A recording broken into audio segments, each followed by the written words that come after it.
Hello, I'm back with Writing Series Chapter 2. This video is about Part 1, Short Communicative Message. Check it out. I really appreciate it if you can subscribe to my channel.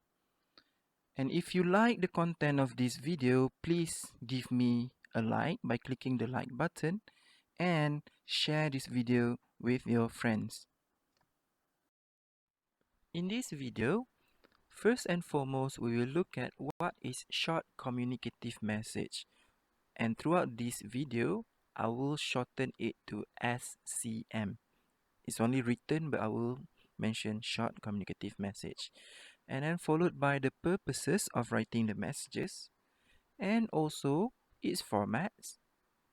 And last but not least, we will go through step by step how to write the messages. Unfortunately, I did not have time to include more practices in this video. Writing in general must have three parts. The first one is introduction, followed by the main body where all the contents are, and the last one is closure. Well, some people call it conclusion, but I prefer to call it closure. And these three parts is compulsory, especially for SPM, and it's applicable to all parts in writing paper for SPM. Now let's look at the purpose of writing short communicative messages. What is short communicative message? Well, it's a message to communicate some ideas to a specific audience. And the message can be communicated through email, letter, or memo. But in this video, I will not talk about memo. I will only talk about emails and letters. So, what's the difference between emails and letters? Well, the first one is how it is written and sent. Well, emails are written on electronic devices and it is sent and received digitally, while letters are written physically and sent physically as well. Next is how long it takes to receive it, right? Emails can be received instantly, while letters will take some time for the recipient to receive it. And this actually affects how you write the content especially. We'll go through it soon. And finally is the set of language used, right? As I explained earlier, because how long it takes for letters and email to be received, then the kind of language that we use is different. Another thing to consider when writing emails or letters is to know whether it's formal or informal. But how do we know if an email or letter is formal or informal? First, look at who is the recipient. Recipient is the person who receives your message. If the person is someone close to you, like your family members or friends, then it's informal. If the person is a stranger, someone who you do not know, or with a higher position, then it's formal. Once you know who is the recipient, you need to adjust the language used accordingly. Informal language is more casual and you can use contraction such as I'm instead of I am. Formal language is more rigid and less personal. The last difference is the purpose of your message. Let's look at the differences, shall we? Why do we write informal messages? Here are some of the most common reasons. The first one is to inform someone about something. Next is to accept or to decline invitation. Other than that, it's to give advice or suggestions. So basically, we are sharing our opinion. And then to share experience as well as to explain a choice or making a decision. What about formal messages? Well, here are the most common reasons. The first one is to inquire about something, basically to ask about something. And it is also written to complain or lodge a report. We also write formal messages to request permission for something, and also to apply for a job as well as making reservation. Let's look at part 1 question layout. And this is how the question should look like. This is the real SPM 2021 question which I've taken from a book published by Pustaka Yakin Praja Sdn Bhd. Okay, if you look at the question, the topmost is the question number. And then the upper part, which I have shown here, this is the question. And then we have the space for your answer. Let's take a closer look at the question. Right, this is the question earlier. Okay, the topmost here is the situation or scenario with context. And then the one at the bottom here is the instruction. And as you can see, there is a word limit mentioned there, which is about 80 words, which means you can write more than 80 and slightly lesser than 80, right? So lebih kurang 80 patah perkataan. And this is the question. And points for contents are all there. Now, we will look at the format for short communicative message. Generally, it has 6 parts, which are: the first one is address or subject, depending on whether you are writing an email or a letter. Then we have greeting, introduction, the main body, closure, as well as sign off. Looks like a lot, but don't worry, not all parts are important. Only some parts are very important when you are writing. And here they are. And we will look at them part by part, right? Let's look at how to write the address or subject. As I mentioned earlier, not all the 6 parts are important. And this address and subject part is not compulsory. Why is it so? Because some exam papers might exclude this part, meaning for your space for answers, they may not even provide space for it. Or, as we've seen earlier, the real SPM 2021 question is already filled in. Emails have both address and subject. But whose address is it? Email must have recipient's email address. As I mentioned earlier, recipient is the person who receives the email, not you, the sender.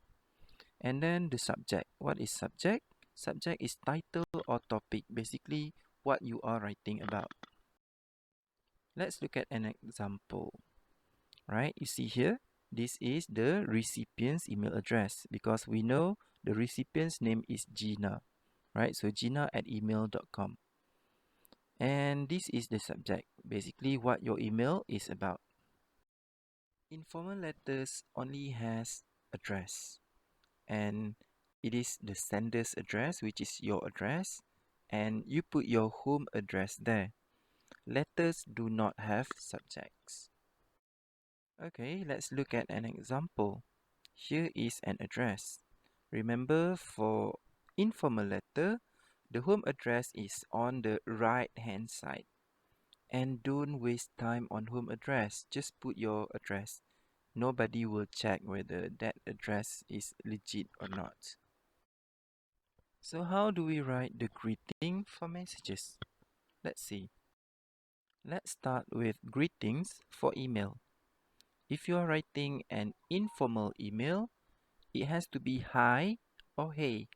You can simply write hi or hi Gina, or maybe hey or hey Gina. But if it's a formal email, it has to be dear sir or dear madam. Can you use other greetings? I do not recommend. better to stick with this to be safer. And for letters, here are the greetings. The informal, you start with dear and then the name. Dear Gina, or maybe dearest Gina. You don't put hello, right? Hello is for conversation, not for email, not for letter. It's not suitable. And for formal letters, it's the same as email, which is dear sir and dear madam. Finally, we are into the important writing part. How to write the introduction. For informal messages, it is best to keep the introduction short and straightforward to address the issue. And I personally think it's unnecessary to ask or wish for good health. You know, writing how are you or I hope you're in good health or things like that. Why? Because you'll only waste your time. Remember, part 1 word limit is only about 80 words and you don't want to waste time on greetings and salutations. Instead, you can give appropriate response to the issue the sender presented to you. So let's look at an example, right? This is the question earlier. So can you tell me what is the issue here? Well, the issue is Gina can't decide which club to join, right? Gina can't decide which sports club to join. So how do you respond? You can say you don't know which sports club to choose. Don't worry, I got your back. Or alternatively, you can say you asked the right person. I know which sports club is the best for you. You know, directly address the issues given to you. For formal messages, I would recommend that you use a standard formal phrase, which is I am writing this email or letter to, and then you mention your purpose. What is it? Don't worry, let's look at some examples. So here is the examples, right? If your purpose is inquiry, meaning you want to, ask about something, so you can write, I am writing this email or letter to inquire about, and then the topic. For example, the program offered by your company. And if it is complaint, you want to lodge report, you are not satisfied with something, you can write, I am writing this email or letter to complain about, and then the topic. For example, to complain about the cleanliness of our school canteen. And if you are seeking permission, right? So you write, I am writing this email or letter to request permission to do something or request permission for something. So for example, to request permission to use the school hall. And what about if you are applying for a job? You can write that I am writing this email or letter to apply for the position. You mention the name of the position as advertised where. You need to mention where you saw the advertisement, where you know about the position, about the position. And then you write, I am writing this letter to apply for the position of cashier at your store as advertised on your website. Here comes the important part, which is the main body of the message. When writing the main body, you can choose whether to write them in a single paragraph or multiple paragraphs. For email, no problem. For messages, no problem. But before you start writing, remember to first identify the question requirements. You need to pay attention to singular or plural. How many they want. We'll see, don't worry. And also, you need to plan your answer. You need to elaborate your contents. Let's look at how to identify the question requirements. Again, the same question we have seen earlier. So we know that this question wants you to to choose, to suggest a sports club to Gina. So what are the content points? So the first one, you need to look at, which sports club do you think I should choose, right? This is the first point. So basically, you need to suggest one club to Gina. And then, why do you think it's suitable? So this question is general. This part is general. It does not mention plural or singular. So you can give more than one, because why meaning you are giving a reason, right? You are giving reason. So, choose one club. You must have more than one reasons why they should choose. Remember, content has 5 marks. So there must be 5 content points. So what club? One. And then reasons why it's suitable, at least 2. We have 3 already. And then what can I learn from joining a sports club? So what can, Gina learn from that club? So we already have 3, so 2 left. So meaning what she can learn, you can give 2 points. And remember to use all the points given. So here we have 3. Which sport club? Why is it suitable? And what can I learn? And to make it 5, we can give 2 reasons and 2 things that she can learn from the club. So how do you elaborate the ideas? Well, before you even start writing the introduction, remember to brainstorm your idea first. And how can you do that? You can use this technique, which is DER, to expand your ideas. And D stands for details, E examples, and R for reasons. I will not go into details here. Because I will further explain this in Writing Series Chapter 3. Let's brainstorm the ideas. So remember we have 3 points in the question earlier. So the first one is which sports club to choose. And from DER, details, example, reasons, what can we use here? Yes, we can use details. What is it? What club? Which club? So badminton club. I choose badminton club. You can choose a different club for your exercise, right? And then why is it suitable? So when the question is why, it's always reasons. You have to give reasons. So reason number 1, because it's indoor and can be played almost anywhere. And reason number 2, remember, because there are 5 content points. So meaning that 1 club, 2 reasons, and then 2 lessons that you can learn. So reason number 2, make new friends. And then what can be learned? It has to be details. So what is it? The first one, you can learn about teamwork. And the second one, you can learn management skills. Now that we have the points, let's write.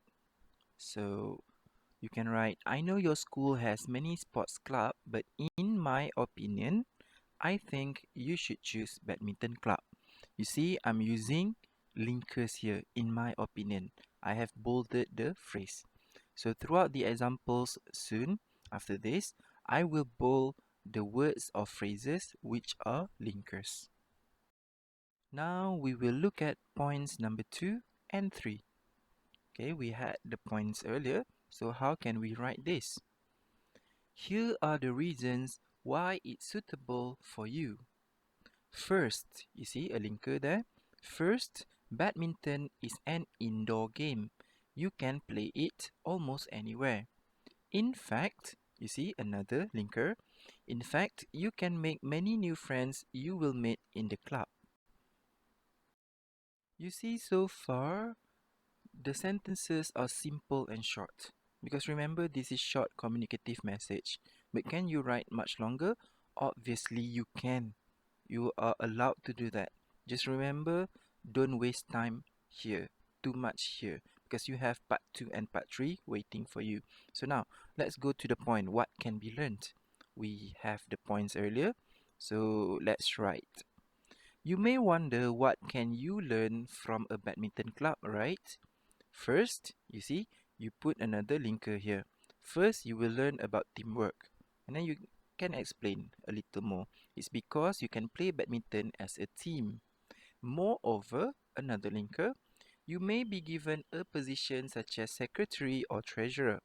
I'm sure you will learn some management skills from here. This is an example of how you can elaborate the points. Now we have come to the closure. To end your informal email or letter, you can simply mention that you need to stop writing. You can also give a reason why you need to stop writing. For example, I need to stop now, or that's all from me. And you can also add a comment about the issue, simply wishing that, the best of luck or something. For example, I hope my suggestions could help you, or have fun in the badminton club.